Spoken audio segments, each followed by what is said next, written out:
Now we move on to our next industry presentation on future trends in information technology and scope in the Northeast.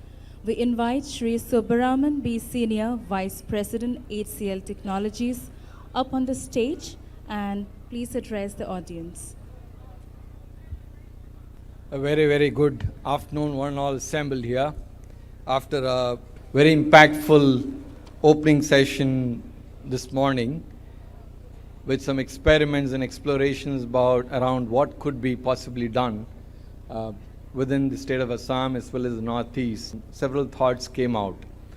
Thank you for the opportunity to come in and share some thoughts to where I do believe the industry that I get to represent is probably going to go into. So first of all, my name is Subbaraman B. I am from HCL Technologies. We work into IT services, all encompassing from engineering to application development, support, and to infrastructure services, and so on to the future as well. So at this moment, I think we should try and do a little bit of a blue sky thinking to where we believe the industry is going to go in the next 20 years or so. So if you look at that, first and foremost, we do believe, today I'm just going to talk about 4 or 5 different examples of where we see changes taking place. And from there, probably give a point of view as to what we could probably do from the Northeast, how we can contribute to it into the future. So I live in a city called Madurai. Some of you may or may not be aware. It's somewhere in the southern part of India. Back like 2 decades ago, if somebody were to come all the way from Madurai to Guwahati, it would have probably taken about 48 hours and so on. And given technological advancements in every possible dimension, we were able to make it in like less than 9 hours, 7, 8 hours, 9 hours end to end. So that means tomorrow you could probably go from Assam to Amsterdam in like 5 hours as well, and that's where one of the dimensions of technological research and experimentation is going on. Now let's think about it. If you need to go from Assam to Amsterdam, you're basically talking about a very high-speed transition from one place to another, more like going up and then coming down like this as against a horizontal movement. Now this calls for several systems, several infrastructure that need to be developed, governed, safety systems be put in place. All of this is to be bound by technology, and technology, as we see, is becoming all pervasive. Everybody is talking about automotives being, cars being self-driven cars and so on, but we're thinking much beyond that. So, like I said, going from Assam to Amsterdam as an example. Now you're talking about very high-end systems, very high-end equipment, way for people to get trained as to how they would even sit in a craft which would take you through the tube or whatever it is and bring you back very safely, land you safely, right? IT is out there as well. Now I look at it, there's another industry that's evolving. In fact, world over, there's a large need to ensure that the clothing that we get to wear is sustainable in nature. There's a lot of tracking that takes place to try and ensure that it's environmentally protected, that it's come from the right source and so on. So systems in the last 4 or 5 years have gone in that direction. We're actually going a step forward from here. Again, look at it. There's what we imagine, in fact there's some research going on as well, called digital clothing. Now what's digital clothing, right? I'm sure many of us would have been aware of systems in the medical industry. For example, if let's say somebody is suffering from diabetes, now you can have a transplant into you, some small implant into you, which would sense the amount of glucose in your blood and automatically inject, right? Insulin to the level that's required to ensure that you're within the limits, within the range. Imagine something like this, where the clothes that you get to wear I mean, you don't need to wear your perfume and deodorants. I mean, these clothes would sense the environment around you, sense your body, and try and automatically inject. I mean, this is one example I'm talking about, right? I mean, multiple such examples, case studies that people are working on, right? Digital clothing, today it's about $120 million industry globally. We see that this is by 29 or 30, we expect it somewhere to be about $60 billion globally. That's the potential that this industry is yielding. Now, this means you're looking at technologies that's going to be even very small, to have sensors in there of multiple kinds to be able to detect and also inject back. I mean, I just gave an example of a perfume. It could be something else as well in the future, right? So technologies need to get compressed from the large form factors that we have. I mean, we're used to the form factors, the tune of a watch or a mobile phone. Now that gets compressed. Now if that needs to get compressed, need people who have the ability to think about how do you bring computing in a very, very, very small form factor. A lot of engineering research is going on in this dimension as well. Another thing that we see the industry working on is, in fact, back home in Madurai, some of our folks are working on high-end robotic surgical arms. Now, there's the orthopedic industry, in fact, a few other within medicine industries, departments that are looking to see, can we try and have remote surgeries possible? Now, with the advent of 5G, and by 2032 or so, 6G is in the offing now, which means large volume, high speed, high intense data-based work can be made possible. In fact, you can try and send two people into the kind of bandwidth tunnel that exists, right? Now, if you look at this as a use case, we are probably thinking that the world is going towards a place where you could have a surgeon sitting on the other side of the video and perform surgeries remotely with a great level of confidence. Now, this is going to evolve over time. However, I think the beginning is started, right? So which means we need people, we need engineers, we need folks who have the ability to think like this, ability to put in such use cases into reality. Now, how do you make something possible remotely? Even to do, I mean, even to have an endoscope in a large, let's say, a robotic arm, with another arm having a camera and a surgeon sitting somewhere away, trying to orchestrate it, get some haptic feedback. Haptic feedback is something where you try and touch something, right? When the instrument touches the bone, for example, there's a feedback that comes by, right? Now, such things need to be brought back, in fact, a lot more real time in nature. And we do believe that with the advancement of network technology into greater parts of 5G and 6G in the offing by 2032 or so, we do believe that remote surgeries are going to be a large possibility. Now, having said this, you're talking about, I mean, you talk about people being transported from Assam to Amsterdam, to digital clothing, to remote surgeries. Everything is talking about huge volumes of data and a very short latency with which data has to come back to where the processing needs to be done.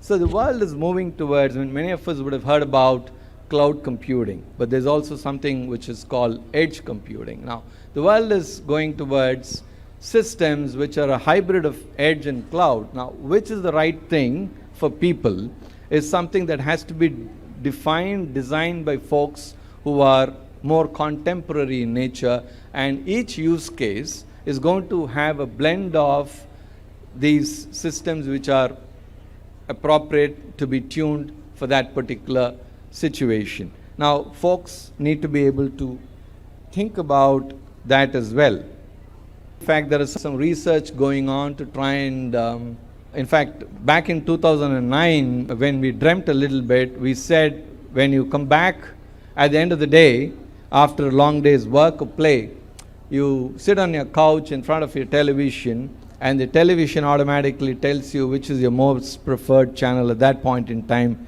basis your background, right? Now, that's moved a lot into artificial intelligence today. There are many systems that exist today which kind of make recommendations, in fact, try and force you to say, watch this particular channel, watch this content, and so on. We're extending that concept, dreaming into the blue sky today, that in about 6-7 years, maybe 8 years, we expect you think about what taste you want to have the food to be, right? Be it in restaurant, these are high-end digitized restaurants where the chef really gets to cook, but then the taste gets altered by digital technology to your tunes. And that's a use case that's coming in. So imagine the chef prepares the same dish, and around the same table, there's one customer who wants it a bit more spicy, one wants it a bit more tangy, and so on.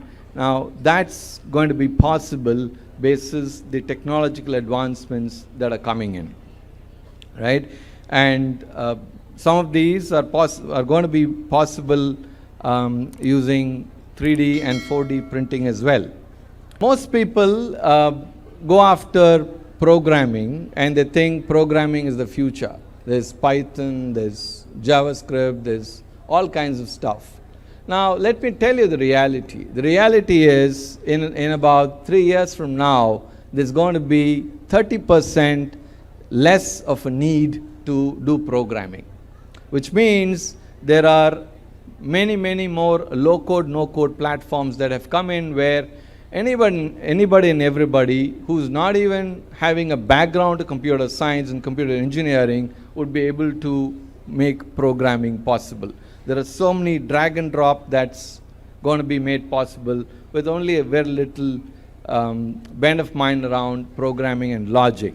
So the world is going to a point where the shrinking is taking place such that you don't necessarily need to be an expert programmer anymore. However, you got to be having the ability to conceptualize how your business case is working. So, while thinking along these lines, 5 years ago in our organization, we started an experiment. We said, who are the best folks to do this? Now, the world is moving at such a rapid pace, right? We said we need folks who are very innovative, very creative, have unbundled energy levels with them. Extremely contemporary, because with the changing lifestyle and expectations, we need folks who are much younger than who we normally go after. So we started this with a bunch of very sharp 12th standard students who completed 12th standard. We got them in, we skilled them for these kinds of specific high-end upcoming jobs, right? Now, with robots coming in, many of the jobs, robotics both in software as well as in non-software, many of the jobs that are existing today will not be existing tomorrow. We've seen that in the last 7 years. So with this experiment, we said we'll get folks who've got mathematics background, who have the ability to think differently, don't have to have a formal degree yet, but then we will get them the degree. This experiment is starting to yield results. We got like more than 10,000 folks, close to 11,000 today, who are in this category, who are working on such cutting-edge technologies, cutting-edge solutions that the world requires. So in my viewpoint, in my submission, if I were to make a recommendation out here in Assam, in my analysis, I think the northeastern region, if there's a lot more focus on mathematics, that's given. While we heard in the morning that arts is very important to solve such real-time use cases, try and make it a free world learning where people can deploy art into mathematics to solve real-life problems that we are trying to imagine are kind of coming up now. In fact, many of these are coming up today, be it robotic surgeries, be it transporting people at the shortest possible time, and so on. Now, if that be done and mathematics be brought in as a compulsory, important subject right at the beginning, and probably with a lot more focus on the English language, I think this region stands to benefit tremendously. By nature of how this part of the country was ruled many decades ago, for a few centuries, the natural ability for folks in here to speak certain foreign languages is much higher than a few other places. So it's all the better now if they can try and marry this up with strong influence of mathematics. We're not talking about very high-end mathematics, just basic, strong computational mathematics at the school level is what is required, in my submission, to solve world problems. The rest the industry will try and skill. Like we did see Professor Kannan talking about certain use cases. Now, with the advancement of virtual reality and augmented reality, lot of engineering support jobs are going to get replaced through systems. Now, let's say, for example, there are large textile spinning mills, textile mills somewhere, and some of the spindles are going wrong. Now, with the advent of AR and VR, with IoT in each spindle showing off what temperature it is running at, how it's functioning, not functioning, you don't need a physical service engineer to go fix that particular spindle. The system will take care of it, and that's where the world is going. There are, in fact, many solutions that are being developed to solve such real-life world problems.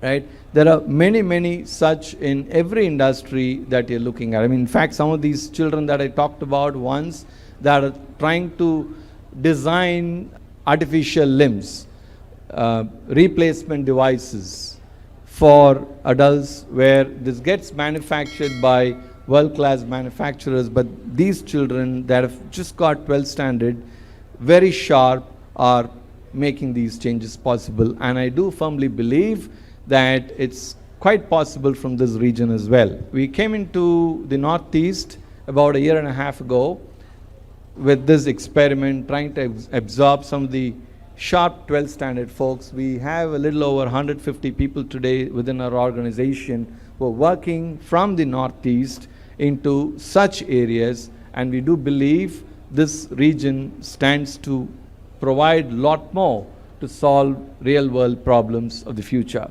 With those and some of these futuristic thoughts, I'm sure you can extend these, and I'll be happy to discuss these. Say thank you, all of you. Continue imagining, continue solving world problems, continue solving world problems through the Gen Z. Jai Hind.